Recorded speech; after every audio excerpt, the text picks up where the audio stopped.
Hola, ¿cómo están? Bienvenidos a una nueva edición de Villanos a Héroes, el ciclo de agroempresario.com que pretende darles a conocer y que tener la oportunidad de interactuar con los agroempresarios tecnológicos de la actualidad que están soñando una nueva agricultura.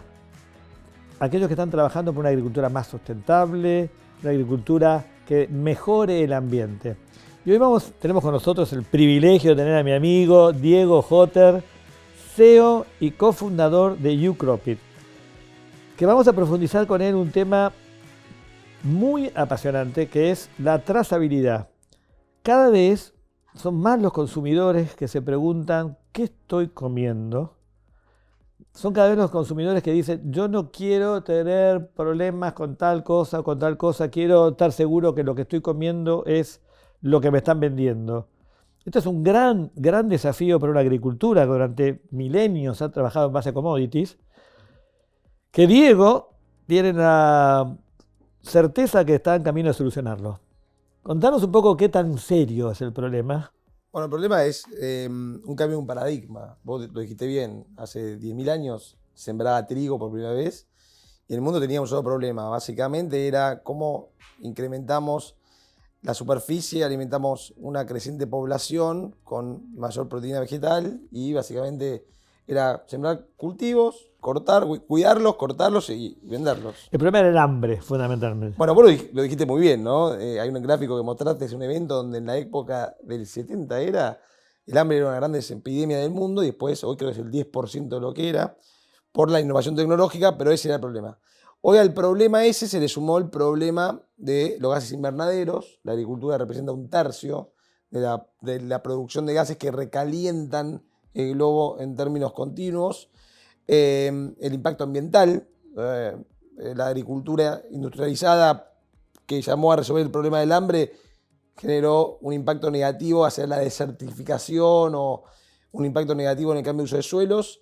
Y después, como bien dijiste al principio, el problema de qué comemos y cuán saludable es lo que comemos. Hoy fíjate que en Estados Unidos hay un giro muy importante a nutrición y salubridad en la cadena de alimentos, por ejemplo. Son muchísimos temas, o sea, vos mencionaste muchos temas, pero vamos a focalizarnos hoy fundamentalmente en la trazabilidad, ¿no? O sea, ¿cómo UCropIt o cómo la empresa que vos creaste apunta a la trazabilidad? Bueno, en realidad es una buena forma de ponerlo porque la trazabilidad es el vector que une todos esos problemas. Vos para poder saber qué estás comiendo desde el campo al mercado tenés que entender dónde se sembró, cómo se manejó, con qué se trató y cómo llegó, ¿no? Y hoy el problema es que vos cómo haces para identificar un maíz de otro maíz con respecto a cuán naturalmente positivo fue su producción con respecto a la reducción de gases invernaderos, a una mayor huella hídrica y a una mejora del impacto ambiental y de la salud humana o de las especies en términos de un menor uso de químicos, ¿no? Por ejemplo, no lo vas a saber mirando los dos maíces. Claro, yo de alguna manera digo, pero alguien puede decir, yo hice todo bien, yo hice todo mal y en el fondo vale lo mismo. Claro, y además, ¿cómo lo demostrás? Porque esto es como el abogado. ¿Vos lo podés demostrar? Claro, ¿lo puedo demostrar? Sí, lo podés demostrar. Hoy es posible. Nosotros hemos desarrollado una solución que se llama Historia del Cultivo, ¿no? La marca es Historia del Cultivo, la tenemos registrada en inglés y en castellano en más de 15 países. O sea, vos me vas a pedir la historia de mi cultivo, la historia de lo que yo hice. Exacto. Y de la misma forma que con el abogado, vos lo podés demostrar cómo produjiste esos cultivos basados en evidencias, sujetos a un propósito particular, que puede ser la trazabilidad a través de la cadena agroalimenticia para que los cereales de una marca muy conocida de compañía de alimentos y bebidas en el mundo pueda afirmar que se produjo con menor huella de carbono, con mayor huella hídrica y cuidando la salud ambiental y humana en el proceso del cultivo, ¿no? Y además en campos que no han sido deforestados, por ejemplo, porque ahora hay todo un aspecto regulatorio también detrás más allá del consumidor que está exigiendo esto que antes no estaba. O sea, esta historia arranca, en el fondo, Diego, con el consumidor, un consumidor que demanda. Sí, yo te diría que en realidad esa es la tendencia. El consumidor demanda y cada vez es más consciente, pero esta historia arranca con los gobiernos y las compañías articulándose en forma pública y privada, más bien te diría pública, para responder a un problema muy grande. La Tierra se está recalentando, esto es científicamente demostrado. Un tercio de eso es la agricultura, y la agricultura está muy atomizada. Entonces, hacerla funcionar en coordinación para que reducir efectos invernaderos, que no vienen solamente por lo que la actividad agrícola o el uso de fertilizantes o el uso de monocultivos emite. Viene también porque en el uso de cambio de suelos se deforesta, se impactan humedales, se pierde biodiversidad y todo eso es emisión. Todo termina en una gran emisión de gases invernadero que no es solamente carbono. Nosotros hemos desarrollado una tecnología que básicamente tiene 3 algoritmos. El primer algoritmo es el algoritmo más escalable, automatizado y preciso en nivel Américas para evaluar el cambio de uso de suelos en cada lote de campo y en el campo en general para darle cumplimiento a grandes estándares y regulaciones que hay en el mundo hoy con respecto a esto en cuanto a si los cultivos están producidos en campos no deforestados o sea, vos podés darme, si yo te digo, marcás cada meseta en una... Yo te un lote, ¿no? Un Para lote, Doña Rosa. Doña Rosa, un lote, marcamos un lote. Digitalmente. Gracias. Digitalmente, y entonces ahí, gracias a tu tecnología, vos podés ir, ¿cuántos años atrás? Y nosotros podemos ir a 2000, más de 2005, los 2000, digamos. O sea, 20 años atrás, sí. y puedo decir, mira, acá toda la historia que pasó en este lote, acá no hubo tal cosa, acá no hubo tal cosa. O acá así fue cambiando y está sujeto a esta regulación europea, a esta regulación americana, a estos estándares globales, y que son los que siguen las compañías como las traders, las compañías de consumo basado más grandes del mundo en alimentos y bebidas, las bebidas, y que están reguladas para tener que dar cumplimiento de eso. Ok, entonces vos me das entonces el prontuario. Sí, eso es una buena palabra. Yo te doy la historia. El antecedente. Pero de la historia verificada del cambio de uso del suelo según esas normas. Y las compañías tienen que cumplir varias normas. Y ahora esas normas son leyes. Antes no lo eran. Ok. Entonces, si vos querés exportar a la Unión Europea, tenés que cumplir lo que se llama la EUDR, European Union, o la reglamentación de deforestación de la Unión Europea, que es obligatoria y vigente a partir de este año en adelante. Ok, entonces vos le garantizás al consumidor europeo o a la empresa europea que en el campo mío, durante los últimos 20 años, se respetaron las normas que había ambientales y de cambio de uso de suelos con respecto a lugares libres de deforestación, con respecto a impacto en humedales. Y no tenés que ir, ¿qué tenés que ir a ver? Y tenés un CSI, tenés un investigador. En ese algoritmo nosotros hemos desarrollado, después de invertir más de $6 millones en el producto, en forma directa, un algoritmo que básicamente funciona de forma compilada con inteligencia artificial y sobre bases certificables de suelos en todos los países donde operamos en 13 países. Ah, la mierda, vamos a ir ahí. Que mira a través de esta inteligencia artificial y combina automáticamente los algoritmos de capas de suelos para una o varias regulaciones y mira tipo de cultivos, rotación, área de exclusión, que son criterios de las normas, mira los lotes y los georreferencia y después le corre a través de las capas un análisis de capas que solapa cuán en cumplimiento porcentual está cada lote dentro de tu campo con respecto a una u otra norma y produce un reporte automáticamente que acompaña, por ejemplo, los buques de importantes traders de harinas y aceites vegetales que van a Europa. Ok, entonces me das la historia de mi lote y cómo se ajusta o no se ajusta a las distintas normativas. Para cambio de uso de suelos, que es un tema. Después, el segundo algoritmo se llama historia del cultivo.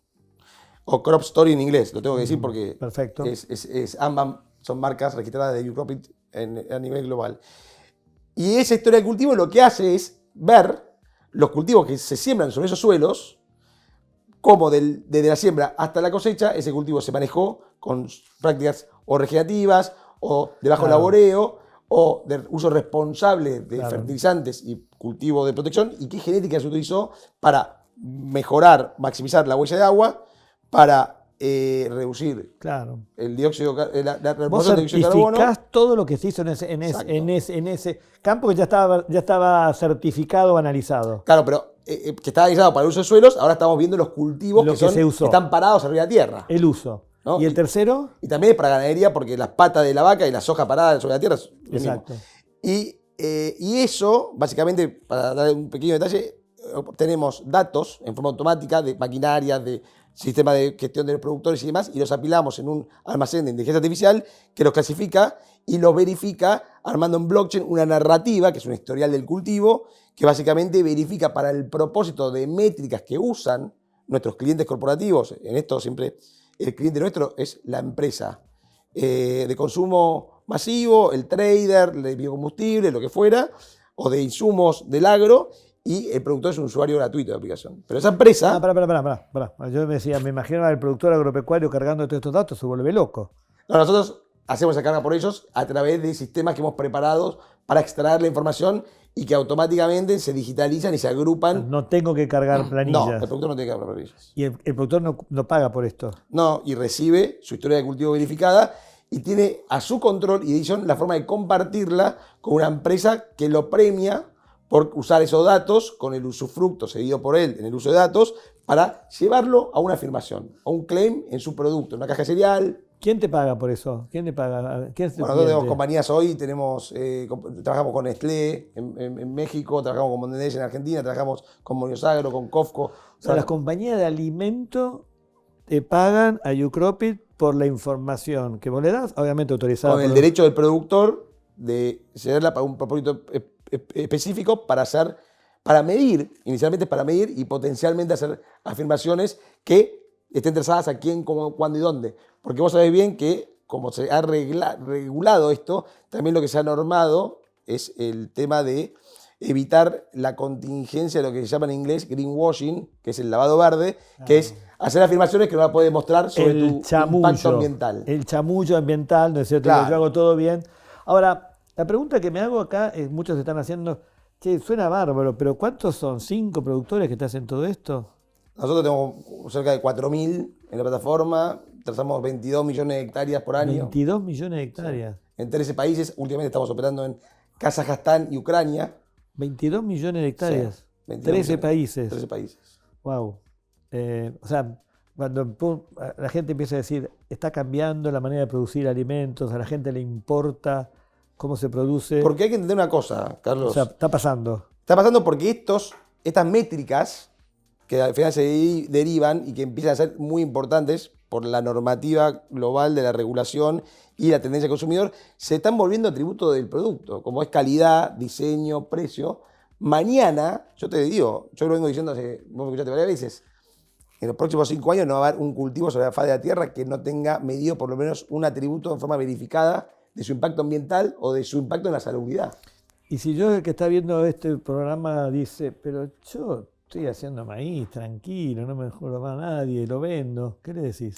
Bueno, que el productor tiene una gran oportunidad. Hoy el productor, como dice ese libro, es un héroe. No solamente alimenta al mundo, sino tiene en sí la función de que su producción valga, no solamente por lo físico, sino por la información en cómo él la gestionó. Y los productores son grandes innovadores que se aprecian mucho de su gestión. Acá hay una gran oportunidad para compartirle una historia de cultivo y que eso sea rentable y que el productor pueda obtener un rédito de eso y que la compañía de otro lado pueda utilizarla para cumplir con este nuevo mundo en donde eso es un atributo del producto. Vamos a viajar en el tiempo, este tema es apasionante, pero vamos a viajar en el tiempo, vamos a irnos a 2016, ¿no es cierto? Yo lo conozco a este señor, éramos delincuentes de la misma banda, ¿no es cierto? Sí, bueno. ¿No es cierto? Sí, claro. ¿Cómo pasaste de ser un exitoso gerente ejecutivo de una multinacional como Monsanto, que te iba muy bien, Sí, sí. y dejaste todo y te dedicaste a ¿qué bicho te Mira, picó? viste que vos conocés mi historia. Bueno, pero ellos no lo conocen. Bueno, primero, Monsanto, una compañía que la verdad no creo que en el agro exista hoy una compañía, digamos, más allá de después de lo que uno pueda opinar, ¿no? Pero tan innovadora y tan emprendedora como Monsanto. Y creo que todo lo que venimos de Monsanto, y lo he visto internacionalmente, vos sabrás, hoy le das una piedra de una innovación tecnológica y hay alguien de Monsanto debajo. Había una genética. Hay como una mafia, ¿no? Sí. Monsanto, en donde esta genética de resiliencia y de emprendedurismo estaba construido en el ADN de la compañía y por eso era lo que era. Una compañía muy pujante y muy innovadora, generando siempre disrupciones en el mercado, en un mercado que es muy tradicional. Y yo la verdad vos que... te fuiste de ahí, Sí, de me ese fui. lugar te fuiste, lo abandonaste y te largaste solo. Me fui porque básicamente aprendí y en ese momento, liderando el negocio de biotecnología de soja a través de la región y justamente buscando trazar desde el campo al mercado biotecnologías, vi que con blockchain se podía hacer mucho mejor. Escribí un paper en el 2016 que se llamó Cotton, C-O-T-N, por algodón en inglés, donde yo decía, che, lo que estamos haciendo en soja de trazabilidad, podríamos hacerlo chiquitito en Cotton. Pero una cosa buenísima, escribiste un paper muy bien, pero te lanzaste a ganar tu vida. ¿Quién te ayudó? ¿Quién te empujó? Tuve dos grandes musas. La primera, un gran amigo mío, Martín Epelde, que había comprado una compañía de blockchain después de haber salido de su última experiencia corporativa, laburó siempre en tecnología. Me dijo, che, ¿vos no tenías un paper del agro que podía usar blockchain? Se lo di, se volvió loco, me dijo, esto lo tengo que hacer. Y me inspiró y me empujó para hacerlo. Y el segundo, Pablo Vaquero. El gran Pablo Vaquero, ex vicepresidente de Monsanto Latinoamérica. Lo vamos a tener, sí. Durante muchos años confió en mí, fue mi primer inversor. Me dio un abrazo y me dio la plata. Un genio. Que había sido... Fue que me contrató Monsanto. Ah, ok. Capaz que quería sacarte. No, ella se había ido, está manejando Gensus muy exitosamente y justamente me introdujo a su socio de Casenave. O sea, él fue el que te invirtió. Junto con Casenave, junto con Linkros, fuimos el pool de accionistas iniciales de esto. Bien, y ahí te lanzaste. Y ahí me lancé y construimos lo que la experiencia emprendedora llama un producto mínimo viable y tuvimos un gran cliente, un gran amigo que es Carlos Beco, que en su momento era CEO de Índigo y que necesitaba trazabilidad en algodón para que la propuesta de la biotecnología del algodón o de los biológicos del algodón resultara. Ahí vino un empujoncito. Ahí me ayudó un empujoncito muy importante, porque después, siempre tenés que tener alguien que confíe en vos y que te dé la oportunidad. Bien. Clave. Pero después, o sea, ya pasaste ligas mayores. ¿Cuándo fue que lo convenciste a John Deere? Sí, John Deere se sienta en nuestro board, es el accionista más grande de New Profit.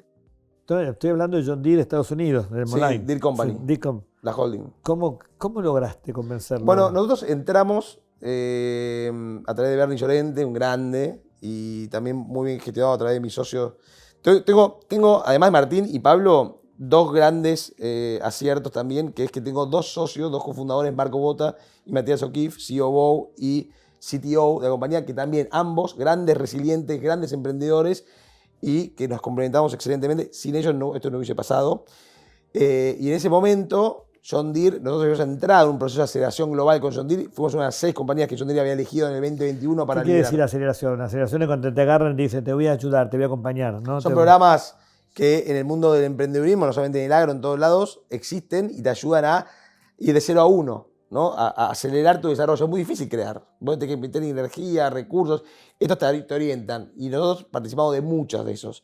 Uno de los muy importantes fue el John Deere Collaboration Program en Estados Unidos y fuimos una de las 6 compañías seleccionadas y como resultado de ello, John Deere se dio cuenta que que los datos de las maquinarias, que son datos que benefician al productor, y ellos tienen el almacén de datos más grande del mundo de productores, podían ser compartidos con permiso del productor en oportunidades rentables que crucen el charco del campo al mercado y sean instrumentales para un Nestlé, por ejemplo. Pero John Deere, con toda la plata que tiene, con todos los recursos que tiene, con toda la tecnología, ¿para qué te necesita a vos? Tuvimos un gran champion en John Deere que se llama Arthur Lane, que siempre voy a estar agradecido, que era el CTO del Digital Group, ¿no? John Deere es muy grande y tiene un Digital Group que es una división de negocios globales gigante que ve todo esto, maquinarias, todo lo que es innovación.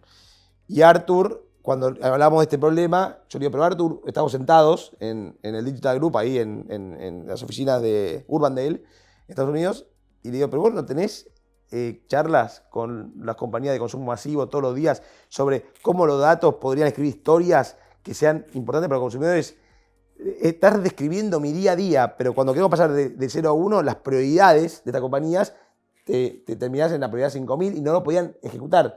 Es muy común que estas compañías necesiten grupos de gente innovadora, startuperas. Como guerrilleros. Que le pongan foco. O como marín. Que rompan la cultura corporativa y que le pongan foco y hagan que pase. Y por esto es que John Deere invirtió, porque era la manera en que esto iba a pasar más rápido que dentro de un ambiente corporativo. Diego, quien escucha hoy, te escucha a vos, dice, qué bárbaro, fue todo bien. Pero contame, ¿en qué momento tuviste ganas de llorar y mandar toda la miércoles? Siempre, todos los días. Seguimos en ese momento. Mirá, yo creo que el camino del emprendedurismo es un camino de enorme resiliencia. Pero ¿cuál fue a ver, vamos al peor momento, momento de YouCropit? Tuve varios. A ver, tuvimos que reducir nuestra estructura varias veces para acomodarnos a los temas del mercado, y sacar gente nunca es lindo, ¿no? Sobre todo cuando formas gente y tenés muy buena gente. Sobre todo en un mercado que el capital de riesgo se acotó mucho y tuvimos que empezar a vivir de lo que cobrábamos nosotros. Y eso en una compañía que tiene 5 años de desarrollo, sigue siendo muy temprano, es duro, porque los cash flows no son de calidad, es toda una... Y eso fue duro, sigue siendo duro. Y después también, estas compañías pasan, yo tengo una forma de escribirlo, pero voy a hacerlo cortito, pasan por una curva de decepción. Cuando vos salís de un paper, de una página Word escrita, a una realidad empresarial, a un producto que tiene que dar una solución, a que alguien te lo pague y que tiene que resolver un problema grande y valioso para compañías que son muy sensibles al fracaso, porque ninguna de estas compañías son fáciles de pagar, son fáciles de contratar, pues son compañías que, claro, están muy concentrados y que tienen muchas opciones. Lograr lo que se llama Product Market Fit, fit del mercado y el producto en alguien que te lo quiera pagar y que resuelva la promesa que estás vendiendo es muy difícil. Porque vos salís de un sótano, de una idea, y tenés que construir en realidad, y es todo frustración, y es todo problemas, y todo es un embudo que estás comiendo problemas durante años, 5 años. Cuando salís de Product Market Fit, sentís que ya estás al asfalto, viene el problema de cash flow, y te pegan ahí. Y después decís, bueno, pero ahora ¿con qué me van a pegar? Y construís una piel que te lo va haciendo más llevadero, pero es un camino de rosas. Las rosas son muy lindas, pero las espinas son grandes. Buenísimo. Para terminar con un caso de éxito, la verdad que es una historia lindísima, la de Diego y la de YouCropit. ¿Cuándo te sentiste, qué momento tenés para recordar que te sentiste bien? ¿Te sentiste? ¿Qué momento lindo para compartir? Mira, tengo varios. Cuando inversores como The E-Lab o John Deere, por lo mencionaste, reconocen, invierten en tu empresa, eso es muy importante porque están diciendo acá hay algo distinto y ven miles, ¿no? Se invierte solamente en el 2% de las compañías en el mundo de startup, en el 2% nada más. Es un dato. O sea, cuando te eligen a vos... Cuando te eligen a vos, te sentís... Ahora, la mejor recompensa es cuando le llevaste un problema a un cliente y el tipo te dice, integrate conmigo, no necesito lo que estás haciendo. ¿Entendés? Ahí decís, oh, estoy creando algo, y el proceso de creación y de entregarlo y de llevarlo a madurez es hermoso. Yo eso lo disfruto un montón.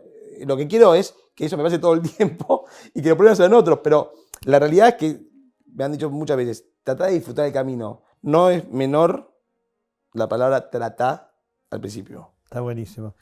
Diego, o sea, muchas veces nosotros pensamos qué difícil va a ser la agricultura del futuro, qué difícil va a ser vivir en un mundo con tantas regulaciones, qué difícil va a ser un mundo tan exigente, ¿no? Qué difícil va a ser productor agropecuario, ¿no?